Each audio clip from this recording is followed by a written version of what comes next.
Dans la vie, t'as les cartes bancaires pour payer ton McFirst à 4,90 et puis t'as l'autre. Une carte pour les gouverner toutes, qui a pas de plafond, pas d'accès public et surtout qui est pas pour les pauvres. C'est le genre de carte bancaire que les Jeff Bezos et Elon Musk du monde entier pourront sortir de leur portefeuille. Quand tu la sors, tout le monde sait que t'es plus en train de payer, mais que t'es en train de flexer ton patrimoine net. Aujourd'hui, on va parler de la Black Card, une carte mythique, une légende presque. Et avant de te dire d'où elle vient et comment elle fonctionne, faut déjà comprendre comment est-ce qu'elle est devenue aussi mythique. Ça fait depuis des années que la Black Card est entourée d'une tonne de mystères. On dit qu'elle peut acheter n'importe quoi, d'assister à des événements secrets ou même d'avoir accès à des chefs d'État. Et la plupart du temps, les histoires que t'entendras seront soit fausses, soit exagérée. La Black Card donne accès à des tonnes de privilèges ultra haut de gamme qu'on verra un peu plus tard, mais elle a des limites. Elle ouvre beaucoup de portes, mais pas toutes. Sauf que tout ce mythe, il a un début. Avant de parler de la carte, faut déjà comprendre qui l'a créée. American Express, c'est pas juste une entreprise qui fabrique des cartes bancaires, c'est un empire financier. C'est l'un des groupes financiers les plus puissants du monde, spécialisé dans les services haut de gamme. Leur mission, c'est d'offrir du prestige. Et ils font pas des cartes bancaires pour tout le monde. Ils le font pour les gens qui sont dans une autre dimension financière. Et dans les années 80, il y a une rumeur qui commence à circuler. American Express aurait une carte bancaire réservée aux ultra riches. Une carte invisible et ultra exclusive. Sauf qu'en réalité, c'est complètement faux. Cette carte n'existe pas. Il y avait aucune carte secrète, juste une légende urbaine. Mais American Express, ils ont flairé le coup marketing et en 99, ils ont décidé de faire de cette rumeur une réalité. Et c'est là qu'ils créent officiellement la Black Card. Ils ont fait de cette rumeur un produit ultra premium. Aujourd'hui, la Black Card existe et c'est devenu un symbole absolu de statut.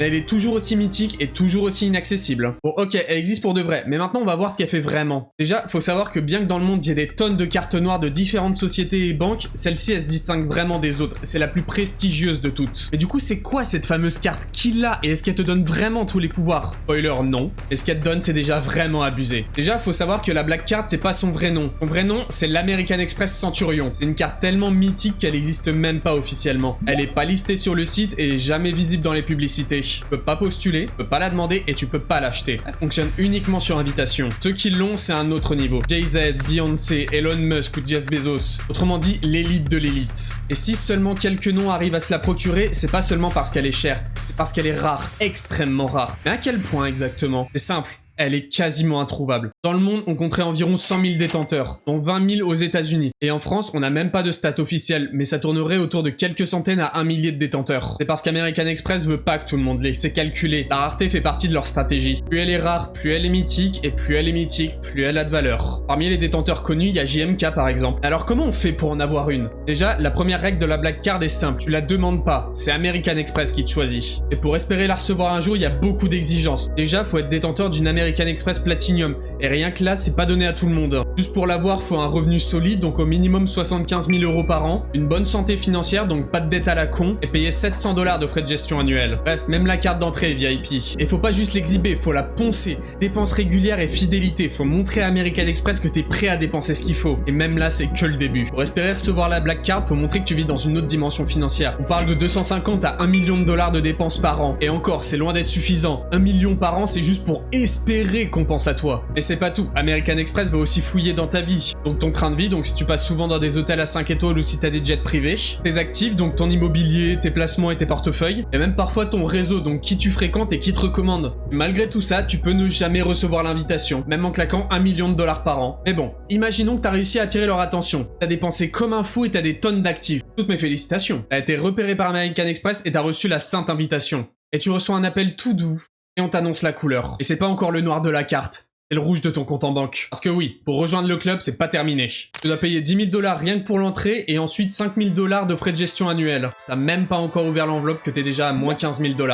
À ce stade-là, après avoir lâché des millions, est-ce que c'est si énorme que ça? Ah oui, et malgré les 15 000 $ dépensés, t'as encore le droit à rien, hein. T'as juste payé le droit de commencer à payer. Mais bon, t'as payé les 15 000 $, t'as ta carte et t'es prêt à commencer à payer. Mais avant de fanfaronner, faut être clair sur ce qu'elle fait pas. Que la Black Card, elle a ses limites. Déjà, elle te rend pas riche. C'est même l'inverse. Elle part du principe que tu l'es déjà. Pute, elle est pas faite pour les récompenses. Il y a quasiment pas de cashback et le système de points est bien moins rentable que sur d'autres cartes premium. Les avantages sont réels que si tu vis comme un milliardaire. Voyage pas en business et que tu dépenses pas des fortunes, elle te servira à rien. En plus, il y a des alternatives beaucoup moins chères comme la Revolut Ultra à seulement 50 € par mois. Donc non, la Black Card est pas magique. Elle a de la valeur que si ton style de vie te permet d'en profiter. Allez, c'est bon, j'arrête de t'emmerder. T'as ta carte et t'as envie d'en profiter. Alors maintenant, on va voir ce qu'elle fait vraiment. Elle te donne accès à quoi? Parce que oui, la Black Card, c'est pas que une question d'ego. Déjà, aucune limite de dépenses. Ah oui, pas de plafond. Tu veux acheter une Bugatti, une villa ou une île, tout passe. La seule limite, c'est ton compte bancaire. Et t'es pas trop villa de luxe?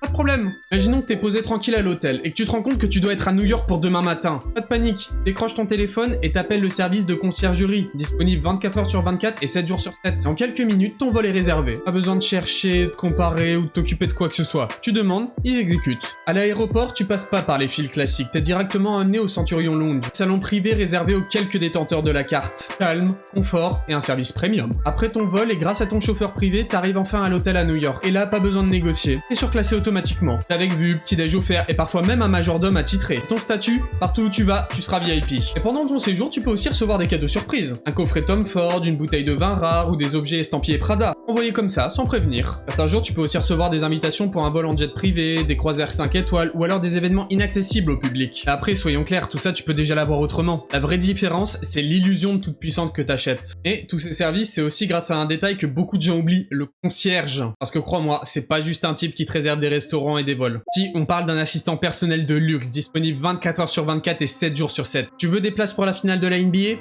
Il les trouve. Tu veux acheter un cadeau rare? Il le déniche. Certains membres ont déjà eu des voitures privées sur le tarmac entre deux avions, des guides personnels pour passer la douane aux aéroports, ou alors des agents pour s'occuper de leurs bagages pendant qu'ils prenaient leur café. En gros, tout ce qui est légal et tout ce que tu peux imaginer, ils le peuvent. Et quand tu combines tout ça, tu te rends compte que c'est pas juste un délire d'égout ou un trophée pour impressionner des potes. C'est un outil ultra puissant pensé pour ceux qui ont aucune limite. Et là où ça devient vraiment intéressant, c'est pour les entrepreneurs. Ceux qui gèrent des millions en budget pub, en logistique ou qui organisent des événements XXL. Ils peuvent tout faire passer sur cette carte. Parce qu'à chaque dépense, c'est des points qui s'accumulent et des privilèges qui se débloquent. Et au-delà des services, l'objet lui-même est une expérience. Parce que oui, la Black Card, c'est aussi un objet de luxe. Tu reçois une boîte immaculée, minimaliste et sans logo.